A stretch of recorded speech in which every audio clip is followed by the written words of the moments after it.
출애굽기 15장 22절부터 26절까지 말씀입니다.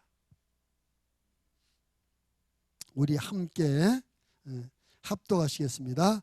모세가 홍해에서 이스라엘을 인도하며 그들이 나와서 수르 광야로 들어가서 거기서 사흘 길을 걸었으나 물을 얻지 못하고 마라에 이르렀더니 그곳 물이 써서 마시지 못하게 했으므로 그 이름을 마라라 하였더라. 백성이 모세에게 원망하여 이르되 우리가 무엇을 마실까 하매 모세가 여호와께 부르짖었더니 여호와께서 그에게 한 나무를 가리키시니 그가 물에 던지니 물이 달게 되었더라.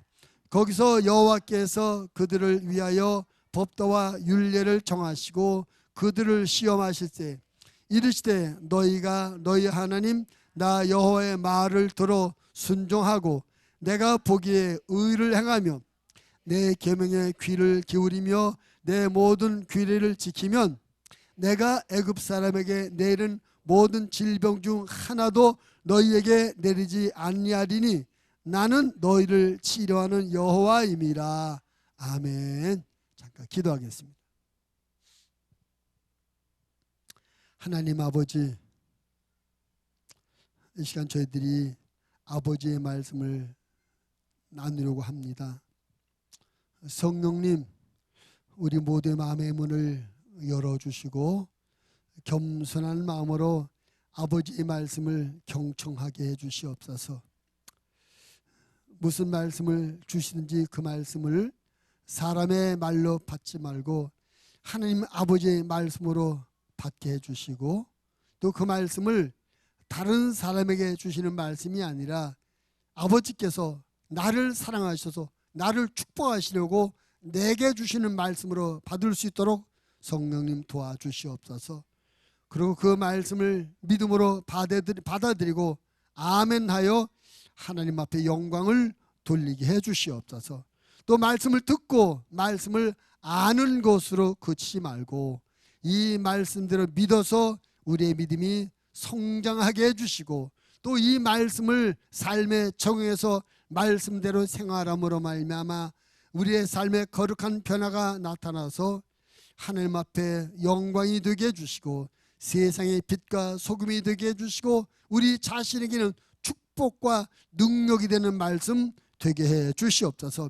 하나님의 말씀을 원수 마귀에게 빼앗기지 않도록 성령님 도와주시옵소서. 종을 세우셨사오니 성령으로 충만케 하시며 성령으로 말하게 하여 주시옵소서. 예수님 이름으로 기도드리옵나이다. 아멘. 이스라엘 백성이 하나님의 은혜로 말미암아 430년 동안 노예 생활하던 애굽에서 해방을 받습니다. 자유로운 몸이 되었어요. 하나님께서 보내신 그들의 지도자 모세 인도를 따라서 그들이 홍해 바닷가에 와서 장막을 치었습니다.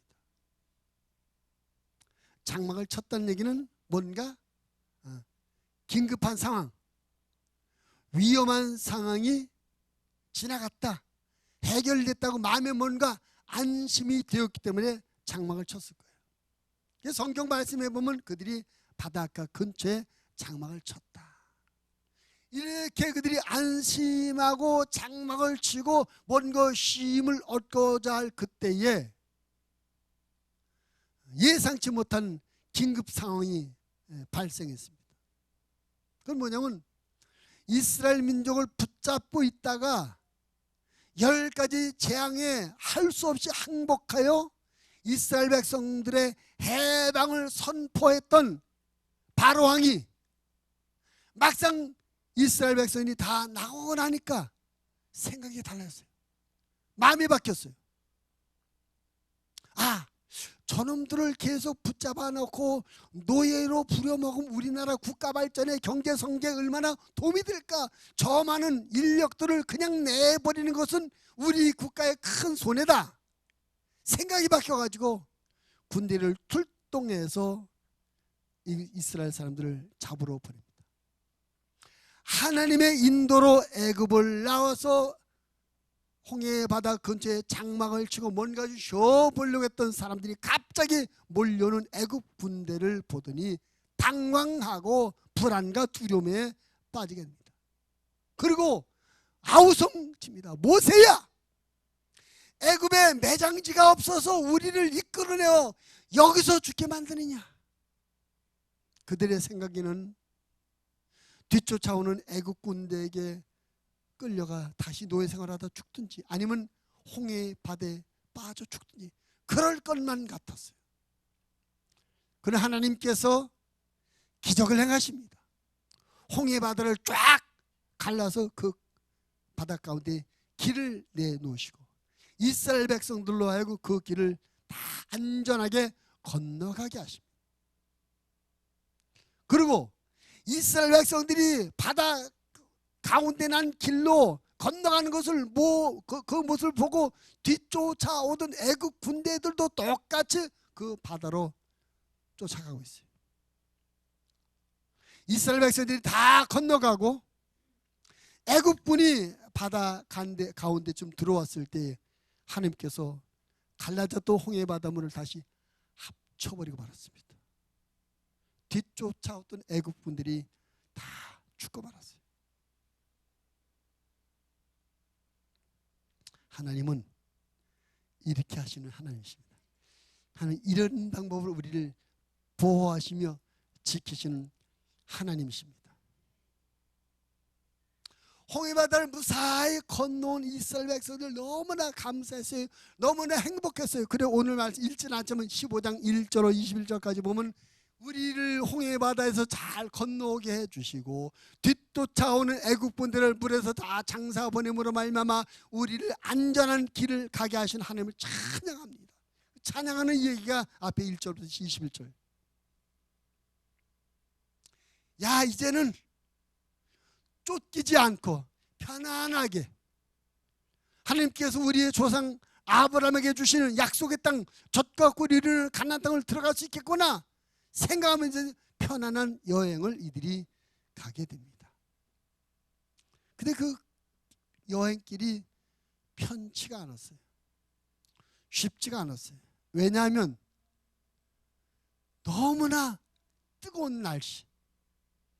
그 광야에 보통 40도, 45도, 50도 이렇게 되거든요. 얼마나 뜨겁겠어요. 물도 없고 볕을 피할 만한 나무숲이나 그늘도 없는 것입니다. 그 광야길로 들어가서 너무나 더워서 이들이 목을 축이려고 물을 찾는데 물이 없는 겁니다. 사흘길을 찾았는데 물이 없어요. 그러다가 어떻게 해서 우물을 하나 발견했는데 그 물을 먹어보니 먹지 못하는 쓴물이었습니다. 물이 있으면 뭐입니까? 먹지 못하는 물인데. 그래서 그 우물의 이름이 마라, 따라합니다. 마라라는 말의 의미는 쓰다는 뜻이에요. 아, 이 물 쓰다. 한마디로 못 먹겠다. 우물을 발견함으로 말하면 야, 이제는 됐다. 이제 우리가 저 우물을 먹고 이 목마름을 해결하고 힘을 얻어서 우리가 여행할 수 있겠구나 희망과 기대를 가졌었는데 먹어보니 먹지 못하는 쓴물이에요. 기대가 컸던 것만큼 낙심과 실망도 더 컸겠죠. 하나님께서 그들을 마라를 가게 하신 거예요. 쓴물을 만나겠습니다.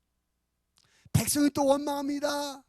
우리가 물이 없어서 목이 말라 죽겠구나 원망합니다. 그때 모세는 그들의 지도자였던 모세는 하나님께 기도하였고 하나님께서 모세의 눈에 한 나무를 보게 하시고 모세는 그 나무가지를 잘라서 그 쓴물 마라 우물에 던졌더니 그 쓴물이 단물로 바뀌게 되어서 백성들이 다 물을 마시고 목마름의 위기를 해결할 수가 있었습니다.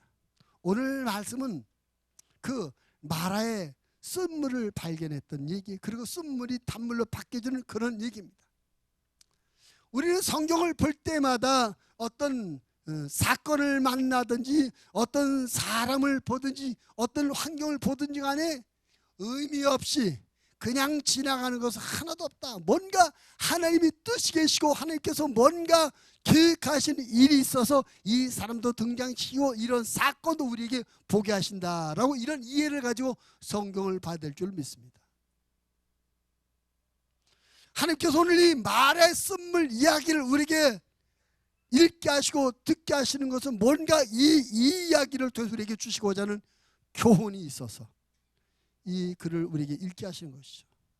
오늘 말씀의 제목을 마라의 쓴물이 주는 교훈, 따라합시다. 마라의 쓴물이 주는 교훈. 오늘 이 마라의 쓴물 사건이 우리에게 어떤 영적 교훈을 주는지 그 교훈을 잘 깨닫고 그 교훈이 우리의 믿음이 되며 우리의 삶이 되어질 수 있기를 주님의 이름으로 부탁을 드립니다. 오늘 이 마라의 쓴물이 주는 첫 번째 교훈은 뭐냐? 따라합시다. 은혜 뒤에는 시험이 기다린다. 한 번 더, 은혜 뒤에는 시험이 기다린다. 우리가 보통 그런 말 많이 하죠. 은혜 받는 것도 중요하지만 그 다음에 뭐? 은혜를 지키는 거 중요하다. 그러면 많이 들어보시오. 은혜 받는 거 중요하지만 더 중요한 것은 받은 은혜를 지키는 게 더 중요하다. 받은 은혜를 유지하는 게 더 중요하다. 왜 그러냐면 은혜 받은 뒤에는 시험이 와요. 그리고 그 시험 때에 받았던 은혜를 다 쏟아버리고 잃어버려요. 유지를 못해. 그렇기 때문에 은혜 뒤에는 은혜 받는 것보다 은혜를 유지하는 것이 더 중요하다. 이런 말씀을 우리가 하는 것입니다. 마라의 쓴물은 이스라엘 백성들의 하나의 시험이었어요. 그리고 그 시험은 언제 온 겁니까? 홍해 바다에서 엄청난 하나님의 기적으로 말미암아 생명 구원의 은혜를 받고 3일 뒤에 온 시험이었어요. 근데 여러분 생각해 보십시오. 홍해 바다의 사건이 얼마나 엄청난 사건인가. 사실은 단순 사건만 놓고 비교해 볼 때 이 홍해 바다 사건하고 마라 사건 보면 이 마라 사건은 사실은 아무것도 아니에요. 아무것도 아니에요. 홍해 바다 사건 엄청난 사건입니다. 온 민족이 몰살당한 위기의 사건이었는데 하나님께서 거기서 기적으로 그들을 다 구원하셨어요. 무슨 기적이요? 바다를 갈라가지고 바다 가운데 새 길을 만들어서 그 길을 건너므로 말미암아 온 백성 어린이나 하야나 상하지 않고 다 온전히 구원하는 민족 구원의 은혜였습니다. 그런데 이스라엘 백성이 민족 구원의 은혜를 받고 나서 3일 뒤에 물이 없는 고난으로 말미암아 시험을 당하고 있습니다. 어쩌다 살다 보니 어떻게 지나다 보니 이런 마라의 쓴물을 만나는 시험거리를 만난 것이 아니라 하나님께서 우리의 인생을 그렇게 이끌어 가고 계시는 겁니다. 은혜를 받은 다음에 시험을 통과하게 하고 시험을 겪게 만들고 시험을 통한 다음에 또다시 은혜를 받게 만들고 여러분 인생도 지금까지 지내온 인생도 한번 잘 생각해 보십시오. 좋은 일, 행복한 일, 감사일이 있는가 싶더니 곧이어 속상한 일, 가슴 아픈 일, 부담스러운 일 생기고 또 그 일을 지나고 나니까 좋은 일, 행복한 일 생기라고 우리 인생에 계속 그것이 반복적으로 일어나요. 우리 신앙생활도 그래요. 우리 신앙생활도 하나님 앞에 은혜 받은가 싶더니 곧 시험이 와. 또 시험이 왔는가 하면 또 새로운 은혜를 받아. 그렇게 지나가요. 성경에는 뭐 그런 얘기가 계속 반복되는 걸 볼 수 있습니다. 성경 우리에게 이렇게 가르칩니다. 고린도전서 10장 12절 그런즉 선줄로 생각하는 자는 넘어질까 조심하라. 은혜 받았다고 교만하고 자만하지 말고 은혜 뒤에는 어떤다? 시험이 기다리고 있으니까 시험을 대비하라.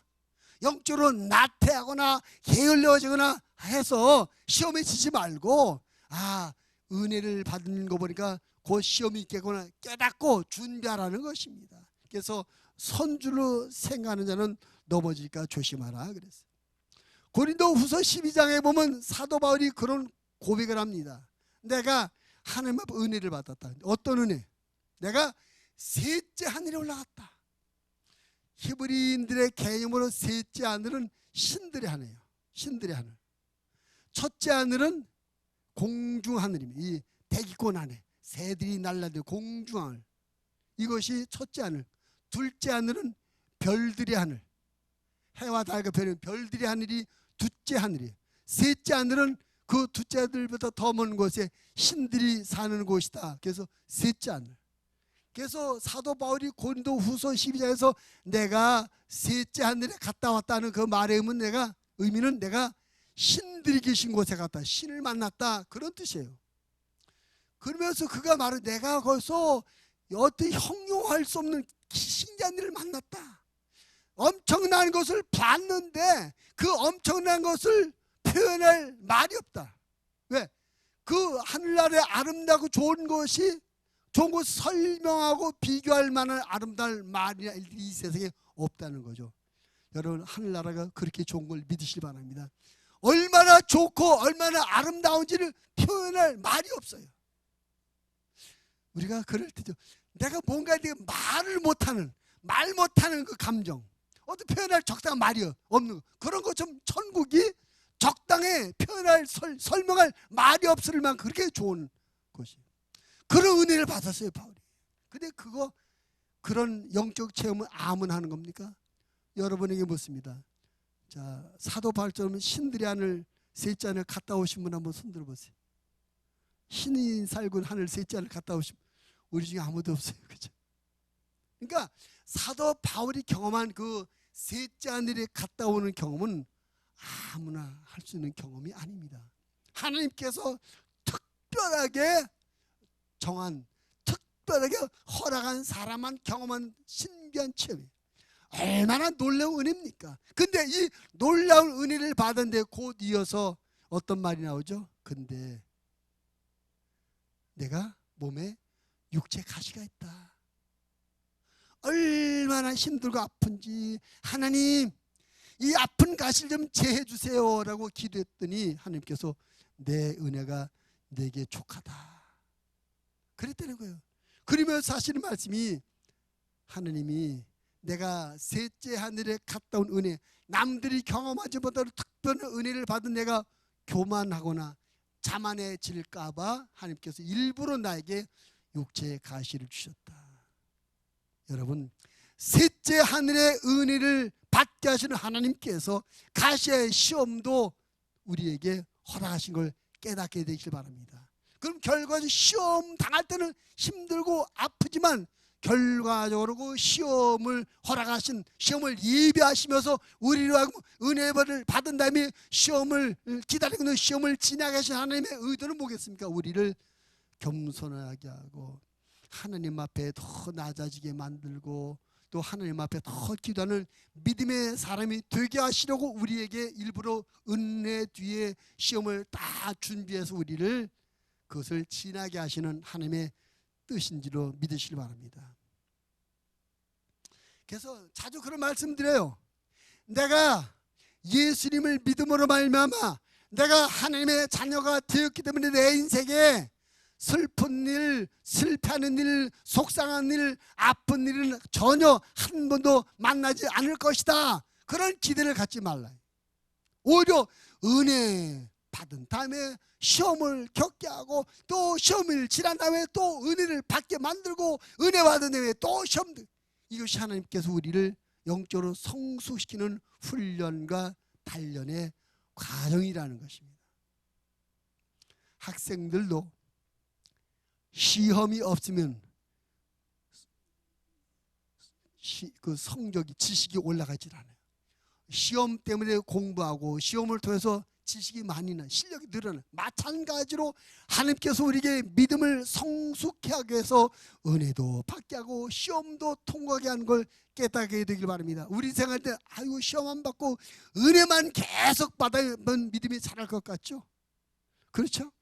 좋은 일만 계속 있고 은혜만 계속 받고 축복만 계속 받으면 우리가 더 믿음이 좋을 것 같죠? 근데 아니에요. 하나님이 우리를 너무나 잘 아셔요.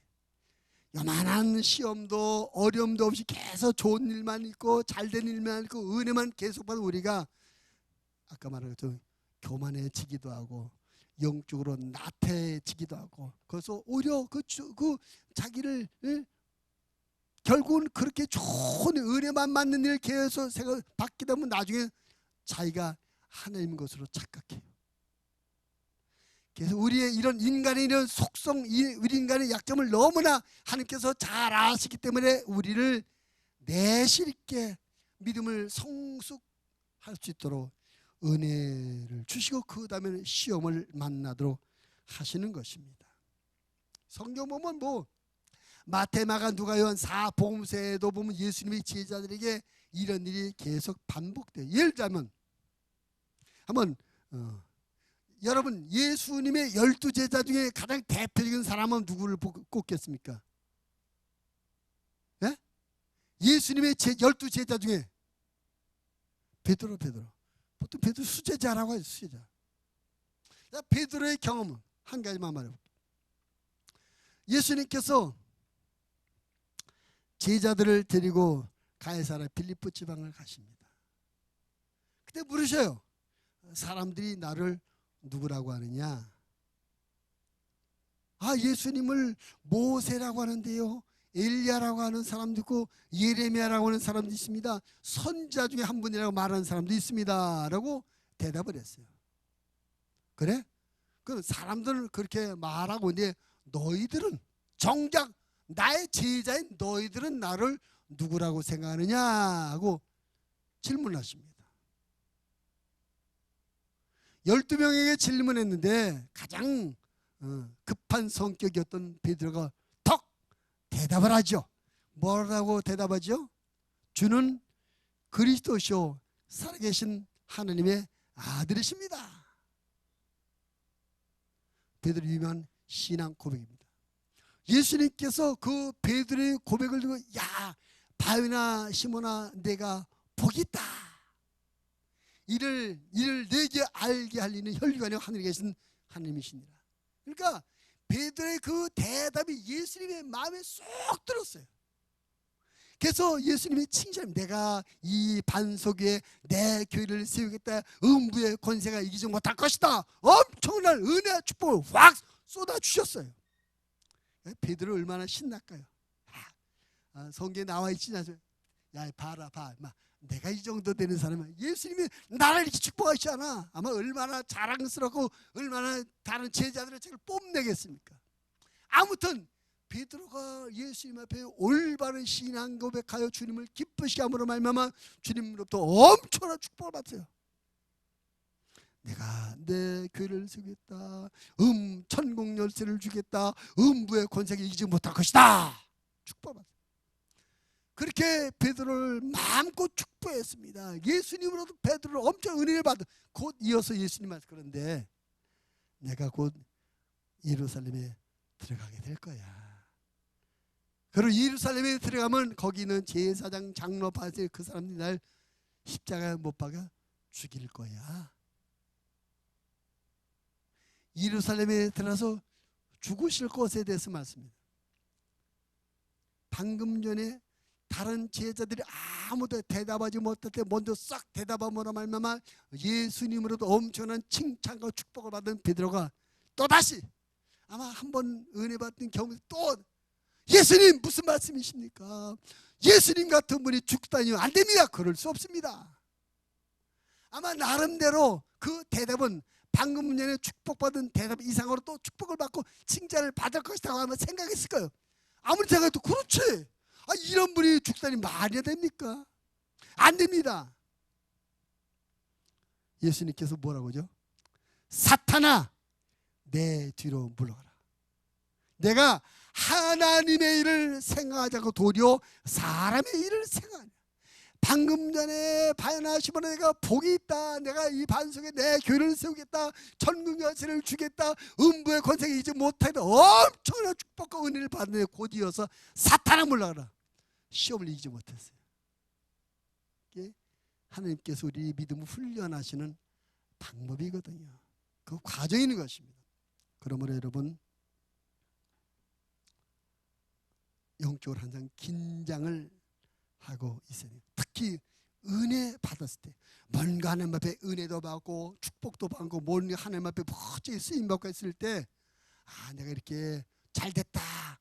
내가 이렇게 잘했다 이렇게 하나님께서 이렇게 주셨다고 할 때 그때 영적으로 교만해지거나 나태해지지 마시고 긴장하시고 겸손하시기를 바랍니다. 왜냐하면 은혜 뒤에는 시험이 기다리고 있기 때문입니다.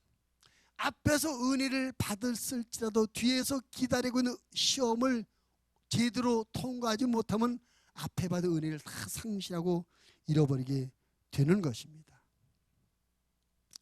그래서 성경은 우리에게 이렇게 말씀합니다. 베드로전서 1장 7절 너희 믿음의 확실함은 불로 연단하여도 없어질 금보다 더 귀하여 예수 그리스도께서 나타나실 때 칭찬과 영광과 존귀를 얻게 할 것입니다.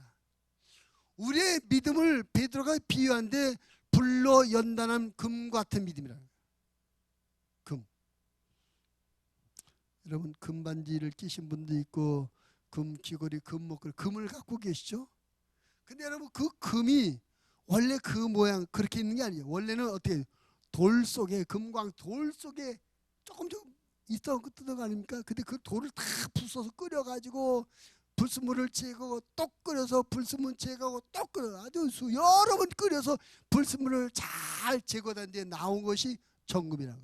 그 금을 얻기 위해서 계속 부수고 끓이고 걸러내고 불순물을 계속 걷어내는 이런 단련의 과정을 지나는 것처럼 우리 믿음도 그렇게 된다는 거예요. 우리 믿음 정금 같은 우리의 믿음도 쉽게 쑥쑥 되어지는 것이 아니라 은혜 받고 또 시험을 통과하고 은혜 받고 시험 통과 이런 하나님의 은혜와 시험이라는 하나님의 과정을 통해서 우리의 믿음이 정금 같은 믿음으로 딱 서게 된다는 것이죠.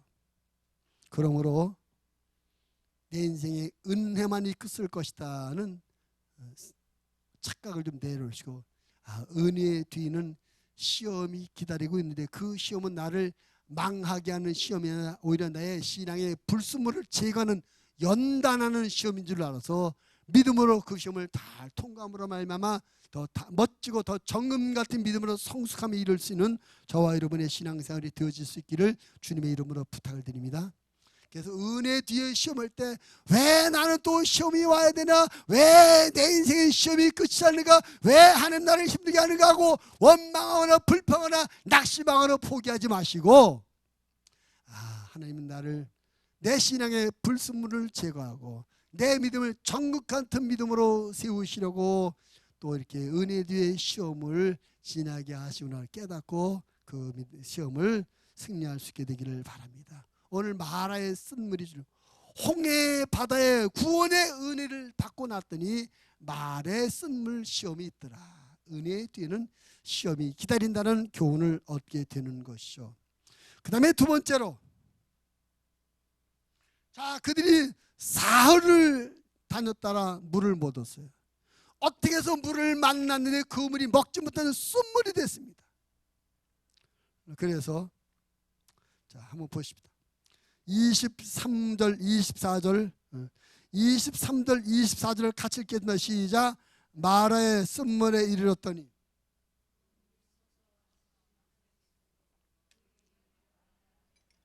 백성이 모세에게 원망하여 이르되 우리가 무엇을 마실까?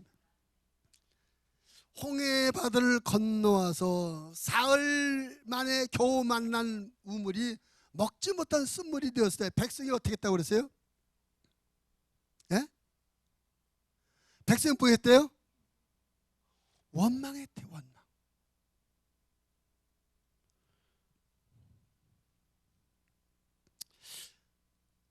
이스라엘 백성들이 홍해 바다를 건너와서 제일 먼저 한 게 뭔지 아십니까? 홍해 바다를 건너는 백성들이 뭐 했어요? 아까 말씀드렸죠. 1절부터 21절.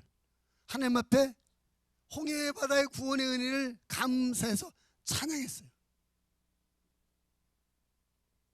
그 감사의 찬양은 얼마나 진실했을까요? 홍해 바다에 빠져 죽든지 아니면 뒤쫓아온 애국군대에 마저 죽든지 아니면 도로 끌려가서 다시 지긋지긋한 노예 생활을 하게 되었든지 그럴 줄 알았는데 하나님께서 홍해 바다를 갈라주는 기적 같은 은혜를 베푸셔서 건너왔어요. 얼마나 은혜가 감사하고 감격해. 해서 15장에 오자마자 은혜를 감사하며 찬양했어요. 그리고 그 구원의 은혜를 감격해서 감사하며 찬양한 그 사람들이 불과 3일 만에 뭐 했어요? 원망. 그러니까 감사와 원망의 거리가 멀지 않아요. 감사와 불평의 거리가 멀지 않아요. 금방 감사하고 금방 불평해. 그게 우리 모습이에요. 욥기 4장에 보면 그런 얘기 나와요. 욥기 아니라 요나서 내용을 아시죠? 요나서 하나님께서 요나에게 니느웨로 가서 하나님의 말씀을 전하라 했는데 그가 싫어서 도망가다가 강제로 하나님 반강제로 고기 뱃속에 들어가게 되었고 해변가에 나와서 어쩔 수 없이 니느웨 사람들이 하나님의 말씀 전했고 말씀을 전했을 때 그들이 다 회개했어요. 근데 하나님께서 그들이 회개함으로 말미암아 그들에게 내리던 벌을 안 내리고 용서했어요. 근데 요나는 그게 못마땅해. 저놈들 싹 죽어버린 저 나쁜 놈들. 하나님께서 저놈들 왜 용서하지? 아주 못마땅했어요. 그렇게 하나님의 용서를 못마땅하게 생각하는 요나를 깨우쳐주려고 하나님께 하십니다. 성을 내려다보고 앉아있는데 하나님께서 박노굴 하나 차린 박노굴 싹. 그래서 박노굴 잎사귀가 자라서 요나의 그늘을 딱 만들어줌으로 말미암아 햇빛이 내릴 때도 그늘에 앉음으로 말미암아 시원해. 여러분 이스라엘 성지순례를 경험하신 분들이 다 경험해요. 햇빛만 나오면 정말 따가운데 그늘만 들어가면 시원해. 왜? 이게 습하지 않으니까. 보통 습하면 막 후덕지근 더운데 여기 건조하니까 그늘만 들어가면 시원해요. 그래서 하나님께서 박농쿨을 심어서 박 잎사귀가 자람으로 말미암아 햇빛을 딱 막아주니까 요나가 너무나 행복했어요. 그 성경 말씀에 보면 기뻐했다. 박농쿨 잎사귀 하는데 너무나 행복하면 기뻐했어요. 근데 그 다음날 하나님께서 벌레를 보냅니다. 벌레를 보내가지고 박농쿨 잎사귀를 쓸어서 박농쿨을 죽게 만들어요. 그리고 아침에 해가 뜨게 만들어요. 어제는 박농쿨 잎사귀가 햇빛을 막아줘 그늘에서 시원해서 기쁘다 너무나 심히 기뻐했었는데 하룻밤 사이에 박농쿨 없어지고 햇빛이 쬐니까 요나가 그때 뭐라고 한지 아십니까? 성경을 읽었어야 알지. 요나서를 읽어봤어야 알지. 요나서 이렇게 되어 있습니다. 이튿날 새벽에 그 박농쿨을 갈아 먹게 하시니 시드니라. 해가 뜰 때에 하나님이 뜨거운 동풍을 예비하셨고 해는 요나의 머리에 쪼임에 요나가 혼미하여 스스로 죽기를 구하여 이르되 사는 것보다 죽는 것이 내게 나으리다. 그 전날은 너무나 행복했어요. 너무나 기뻤어요. 뭐 때문에? 박농쿨 잎사귀 하나 때문에. 근데 그 다음날은 하나님 자리를 죽여주세요. 죽는 게 있겠어요. 뭐 때문에? 박농쿨 하나 없다고. 이게 우리의 모습이니까. 그러니까 여러분 행복과 불행, 감사와 불평의 거리가 먼 거리 아니에요. 우리는 순간순간 엎었다 뒤집었다 그런단 말이죠. 이스라엘 백성들이 홍해바다에서 온 민족이 몰살당해서 죽는 줄 알았는데 하나님께서 홍해바다를 쫙 걸고 세기를 주시므로 말미암아 살려줘. 너무나 감사해서 막 감격하고 온 백성이 하나님 감사 은혜를 감사해 찬양했는데 불과 사흘 만에 물이 없다고 원망 불평하더라고요. 늘 말씀드려 우리가 성경 이 사람들 왜 그랬지 하지 말고 그게 누구다? 그게 나다. 우리가 인생을 행복과 불행의 사이가 멀지 않은 인생을 살고요. 감사와 원망의 거리가 멀지 않은 그런 삶을 살고 우리가 그런 존재들입니다. 그래서 성경 우리에게 이런 것을 주면서 가르쳐 주는 겁니다. 뭘 가르쳐? 따라합시다. 은혜의 감격을 잃어버리지 말자.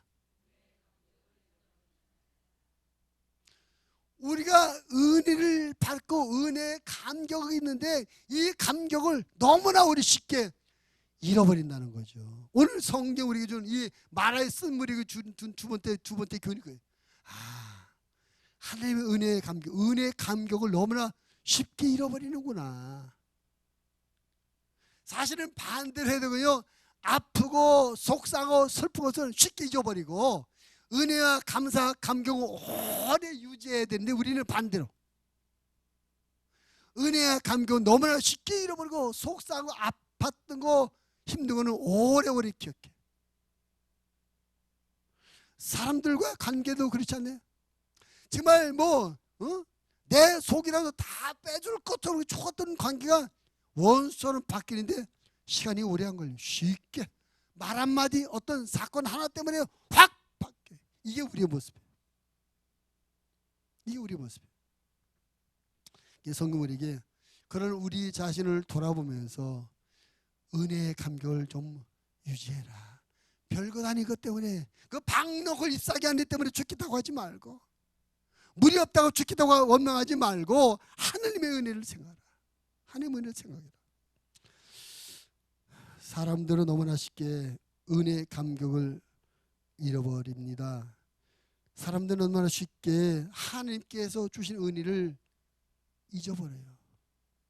근데 여러분 엄밀히 말해서 은혜를 잃어버리는 것이 아니라 영적으로 보면 마귀에게 뺏기는, 하나님께서 주신 은혜들을 마귀에게 빼앗겨버리는 거예요. 예수님께서 우리 사람들의 마음밭을 네 가지 마음 형태를 네 가지 밭에 비유를 해서 설명해 주십니다. 그 가운데 이렇게 마가복음 4장 15절 말씀이 길가에 부러졌다는 것은 이들을 가리킵니다. 곧 말씀을 들었을 때 사탄이 즉시 와서 그들의 부러진 말씀을 빼앗는 것이다. 돌짝밭은 뭡니까? 은혜를 받았을 때 말씀이 떨어졌을 때 기쁨이 있지만 곧 잊어버린다. 왜? 마귀에게 사탄에게 빼앗긴다는 겁니다. 여러분 하나님께서 여러분에게 주신 은혜의 감격을 마귀에게 빼앗기지 않기를 바랍니다. 그게 아멘 합시다. 근데 여러분 마귀가 어떤 방법으로 우리가 받은 은혜의 감격을 빼앗아 갑니까? 우리가 어떤 일로 인해서 너무나 쉽게 은혜의 감격을 잃어버리는 것입니까? 오늘 말씀으로 들어가서면 찾아보죠. 오늘 이 산대 홍해 바다에서 구원의 감격으로 찬송 찬양인데 무엇 때문에 이들이 원망하고 있어요? 에? 물 때문에, 먹고 사는 문제 때문에, 물질 문제 때문에, 생활 문제 때문에 너무나 은혜를 잃어버려요. 생활 문제, 물질 문제. 우리가 받은 은혜를 쏟는 여러 원인 중에 가장 우선적이며 가장 큰 원인은 물질 문제예요. 생활의 문제. 신앙생활 잘하고 은혜에 충만하던 사람이 언제부터 신앙에서 뜸해집니까? 삶의 문제가 왔을 때, 물질 문제가 곤란해질 때 시험이 와요. 신앙생활이 뜸해져요. 사실은 어려움이 오고 문제가 오면 더 적극적으로 더 열심히 하나님 앞에 매달려야 되는데 오히려 멀어지게 되고 은혜가 식어지게 돼요. 우리가 잘못된 방법으로 말미암아 잘못된 경로를 우리가 문제를 풀려다 보니까 잘못되는 것입니다. 그래서 많은 경우에 물질 때문에 시험 드는 사람이 얼마나 많은지 몰라요. 사도행전 5장에 보면 사도행전은 우리가 아는 것은 초대교회 성령이 임하시고 교회가 성장해 나가는 과정, 성령의 역사하심으로 말미암아 교회가 성장해 나가는 복음이 확산되어 나가는 과정을 기록한 것이 사도행전입니다. 사도행전 2장에서 오순절날 마가의 다락방에 성령이 임해서 모든 120명 다 성령 충만 받았습니다. 3장에서 베드로 요한이 성전 미문에 앉은 일을 고쳐줌으로 말미암아 예수 이름이 온 예루살렘 성 안에 확산되며 하루에 3,000명씩 교인이 들어서 부흥됐어요. 사장에서 그 제사장 사도 이런 사람들이 막 협박했지만 이들이 기도하여 성령 충만함으로 말미암아 더 뜨겁게 복음을 전했어요. 그러니까 하나님의 은혜가 충만하고 교회가 날로 부흥하는데 5장 가서 무슨 사건이에요? 5장 아나니와 삽비라 사건이에요. 그것은 초대교회가 성령의 강력한 역사로 말미암아 계속 부흥하는데 교회 부흥에 찬물을 끼얹는 사건이 아나니와 삽비라 사건이었어요.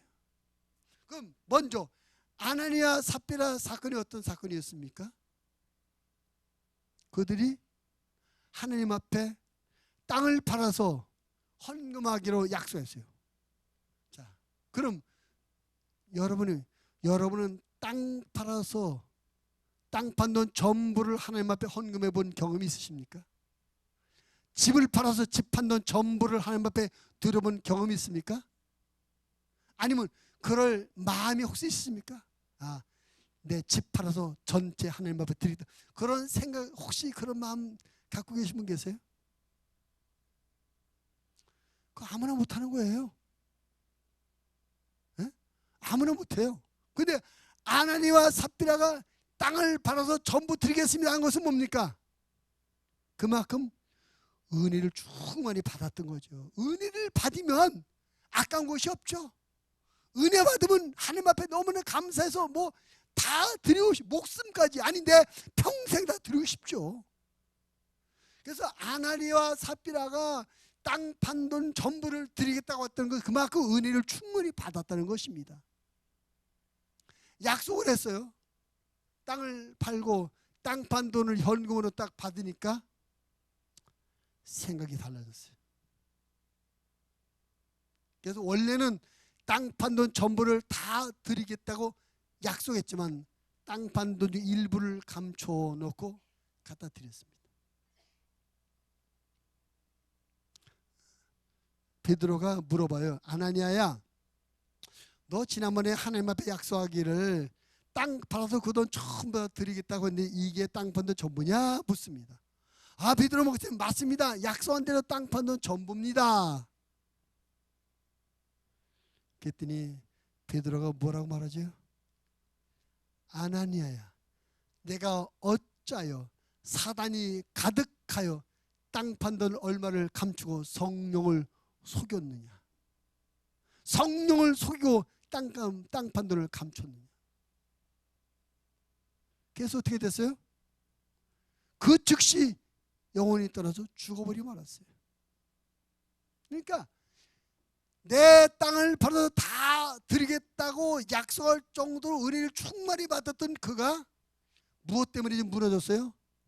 물질 때문에 무너졌어요.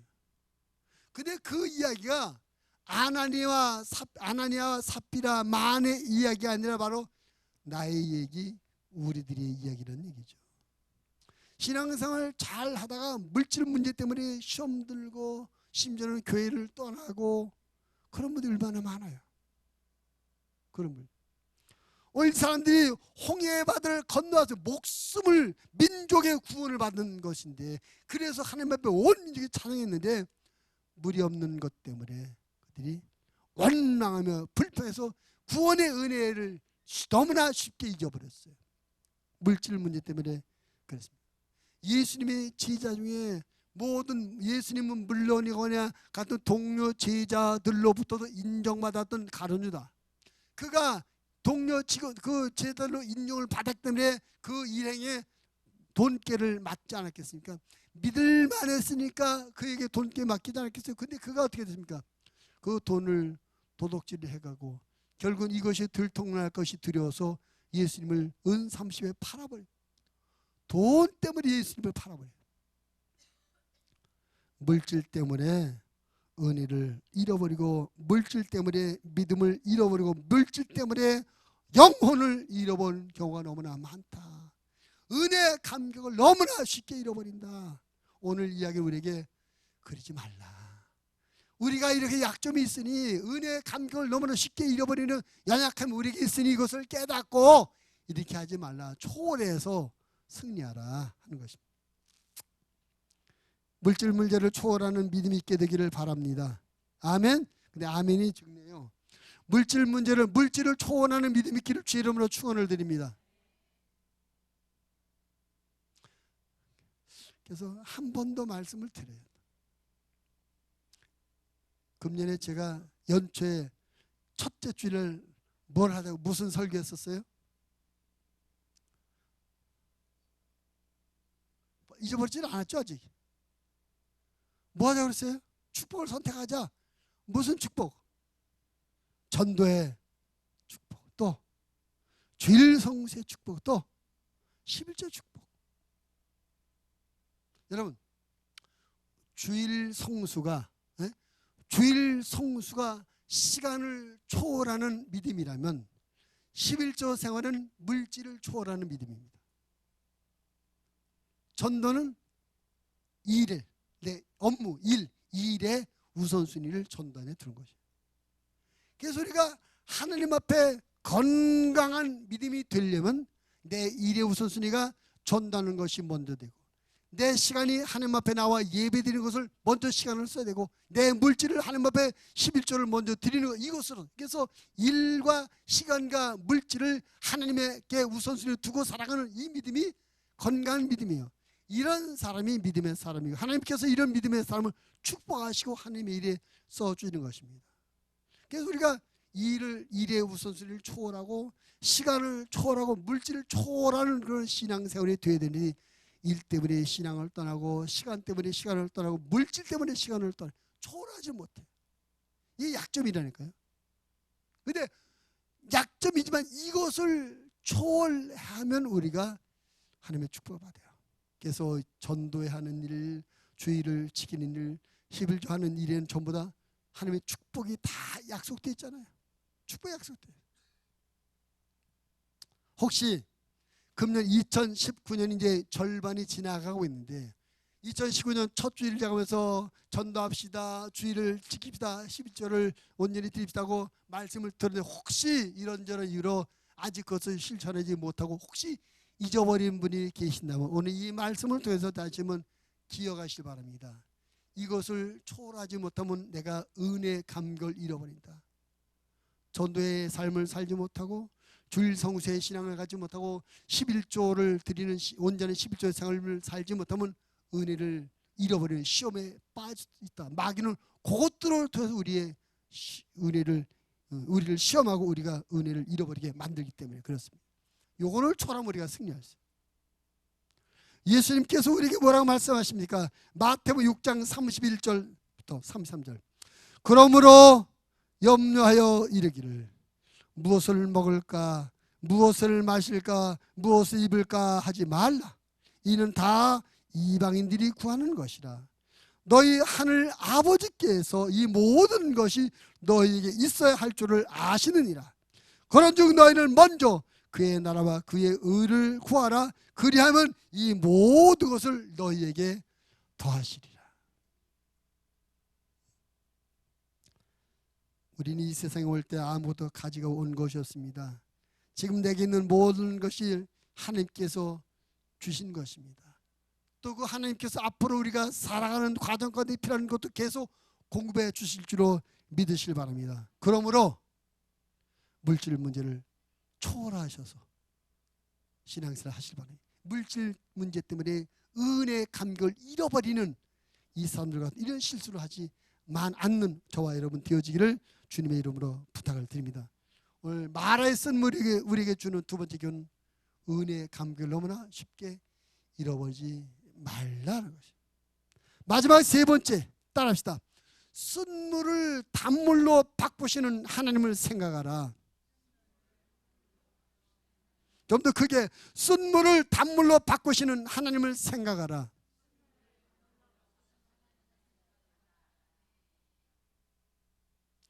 여러분을 묻습니다. 하나님을 믿으십니까? 여러분은 하나님을 믿는 분들이십니까? 하나님을 믿는다는 것은 무엇을 의미해요? 하나님을 믿는 게 뭔가 또 대답하려면 참 곤란하죠. 이것 같기도 하고 저것 같기도 하고. 한마디로 하나님을 믿는다는 것은 하나님이 살아계시고 그 하나님이 전능하신 분이고 그 하나님이 나를 구원하시며 나를 사랑하신다. 이걸 믿는 거예요. 뭐를 믿는다고요? 하나님이 살아계시고 하나님이 전능하시고 하나님이 나를 구원하시고 나를 사랑하시다. 우리 목양학교 금년도 표어가 뭐죠? 크게 시작. 1, 2, 3. 아멘을 윤거서만 해요. 아멘. 왜 이 좋은 말에 아멘을 안 하세요? 그러니까 신앙생활은 이거예요. 바로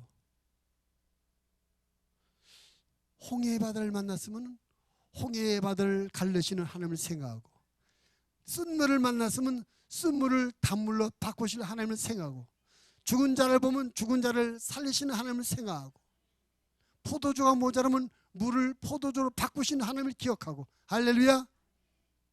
광야를 만나면 광야의 새 길을 만드시는 하나님을 생각하고 사막을 만나면 사막의 강을 만드시는 하나님을 기억하고 할렐루야. 병든 자를 만나면 병든 자를 치료하시고 이렇게 세우시는 하나님을 생각해야 될 줄로 믿습니다. 그게 믿음 생활이에요.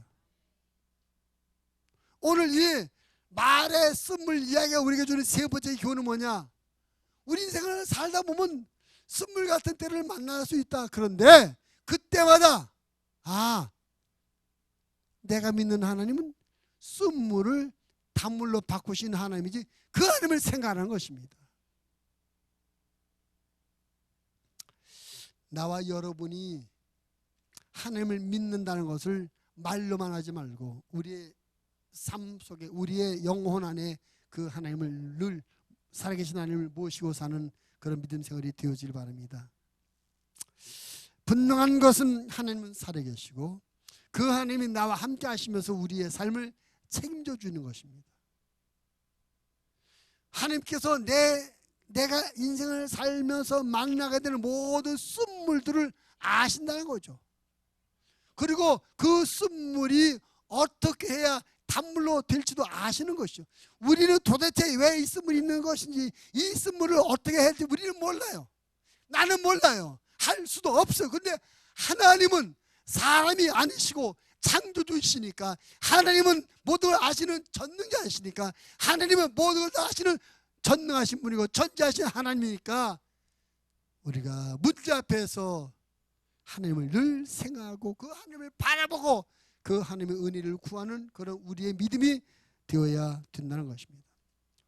오늘 쓴물의 이야기에 쓴물 교훈에게 쓴물 만났다고 원망하거나 걱정하고 타령만 하고 있지 말고 그 쓴물을 단물로 바꾸신 하나님 좀 생각하고 그 하나님 앞에 하나님 내 인생에 쓴물이 왔으니 좀 단물로 바꿔주세요 라고 믿음으로 구하라는 것입니다. 할렐루야. 오늘 이 이야기에 보면 쓴물을 만난 사람들의 모습. 백성들은 뭐 했다고 그랬어요?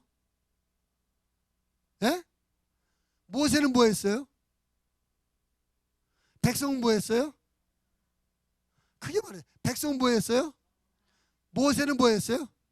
그럼 백성들은 원망했고 쓴물 앞에서 모세는 기도했는데 원망한 백성들로 말미암아 문제가 해결됐습니까? 기도한 모세로 말미암아 문제가 해결됐습니까? 원망이 문제를 해결했습니까? 믿음의 기도가 해결했습니까? 그리고 여러분은 원망하시는 분이십니까? 기도하시는 분이십니까? 쓴물 앞에서 원망 불평하시는 분입니까? 아니면 쓴물을 단물로 바꾸셔 하나님을 바라보며 기도하시는 믿음이십니까? 혹시 부끄럽지만 내가 생각해 보니 곰곰이 내가 지금까지 살아온 삶의 자체를 생각해 보니 쓴물 앞에 원망하며 불평하며 걱정하며 포기했던 때가 더 많습니다. 혹시 그렇게 생각되면 괜찮습니다. 바꾸시면 돼요. 오늘 이 시간부터 이 말씀부터 바꾸시기 바랍니다. 쓴물을 만드셨습니까? 하나님은 쓴물을 단물로 바꾸신 하나님 생각하시고 모세처럼 부르짖어 기도하시기 바랍니다. 아멘. 하나님은 얼마든지 우리 쓴물을 단물로 바꾸시는 전능하신 하나님입니다. 하나님이 못하시는 것이 어디가 있겠어요? 근데 저는 여기서 주목할 것을 25절 봐요. 25절. 모세가 여호와께 부르짖었더니 여호와께서 그에게 한 나무를 가르치시니 그가 물에 던지니 어떻게 됐다? 예? 저는 그 부분이 은혜가 돼요. 보통 여러분 지금 모세가 나무가지를 던질 때 무슨 기대와 무슨 바람을 갖고 던졌을까요? 네? 모세가 나무가지 던질 때 어떤 기대를 갖고 나무가지를 던졌겠어요?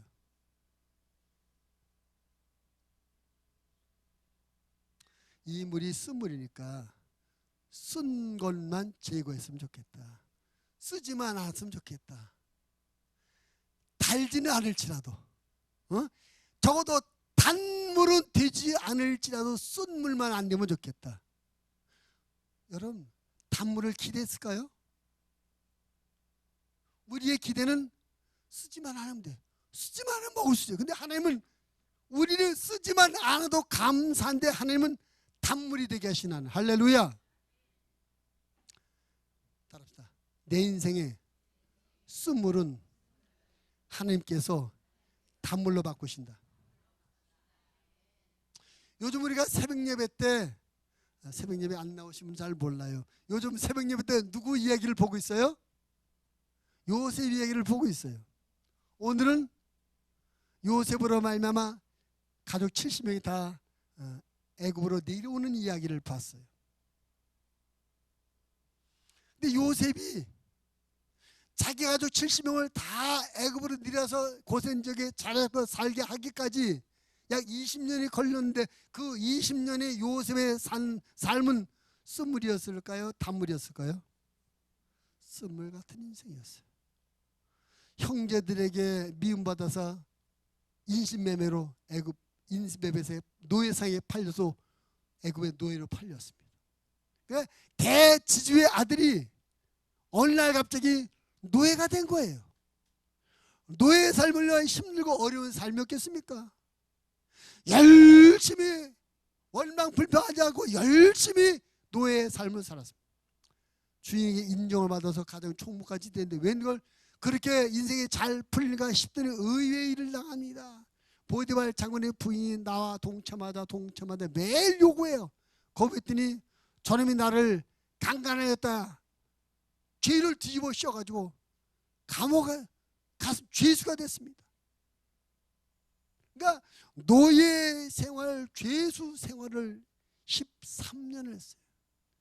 인생의 쓴물 중에 쓴물. 노예보다 더 밑바닥 인생이 있을까요?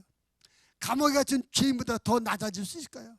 그러니까 이 요셉의 그 삶은 노예와 죄수의 삶이라는 인생의 쓴물 중에 쓴물의 인생을 살았다는 거죠. 그런데 하나님께서 그 쓴물을 단물로 바꾸십니다. 애굽의 총리가 되게 하셔서 자기 가족을 다 구원하게 만들고 그 애굽에서 70명의 이스라엘 민족이 200만 명 되는 대민족으로 번성하기까지 애굽 안에 살게. 하나님은 우리의 인생의 쓴물을 그냥 쓰지 않는 물로 바꾸시는 것이 아니라 단물로 바꾸시는 걸 믿으시기 바랍니다. 혹시 내가 지금 인생의 쓴물을 가지고 있다. 그 문제가 어떤 문제든지 어떤 일이든지 그것이 여러분 인생의 쓴물이라고 생각했다면 그 쓴물이 여러분 인생의 단물로 바뀔 걸 기대하시길 바랍니다. 하나님께서 여러분 인생의 쓴물을 단물로 바꿔주실 줄로 믿으시길 바랍니다. 아멘. 하나님은 우리가 믿는 대로 일하시는 쓴물만 제거되는 것이 아니라 쓴물이 단물이 된다. 이런 믿음을 갖고 기도할 때 하나님께서 그대로 이루어 주실 줄로 믿습니다. 하나님은 분명히 그럴 만한 실력이 있으신 분이죠. 하나님께서 우리를 그렇게 사랑하시는 분이시죠. 할렐루야. 시편 107편 4절로 7절 이런 말씀입니다. 그들이 광야 사막길에서 방황하며 거절 성읍을 찾지 못하고 줄이고 목이 말라 그들의 영혼이 그들 안에서 피곤하였도다. 이에 그들이 근심 중에 여호와께 부르짖으며 그들의 고통에서 건지시고 또 바른 길로 인도하사 거절 성읍에 이르게 하셨도다. 광야 사막길에서 도대체 우리가 어디 살아야 되나 고민하고 힘들 때 하나님 앞에 부르짖어 기도했더니 하나님께서 그들을 거절 성읍으로 인도해 주시더라. 인생의 쓴물을 단물로 바꾸시는 하나님께서 여러분을 기다리고 계십니다. 하나님, 내 인생의 쓴물을 단물로 바꿔 주옵소. 여러분의 기도를 하나님께서 기다리고 계십니다. 여러분 인생의 쓴물만 보지 마시고 그 쓴물을 단물로 바꾸실 하나님을 생각하시고 그 하나님 앞에 믿음으로 기도하셔서 쓴물을 단물로 바꾸신 하나님의 은혜를 체험하면서 그 하나님을 사랑하고 그 하나님을 복되게 섬겨드리는 하나님의 사람들이 다 되시기를 주님의 이름으로 축원을 드립니다. 하나님 아버지 감사합니다.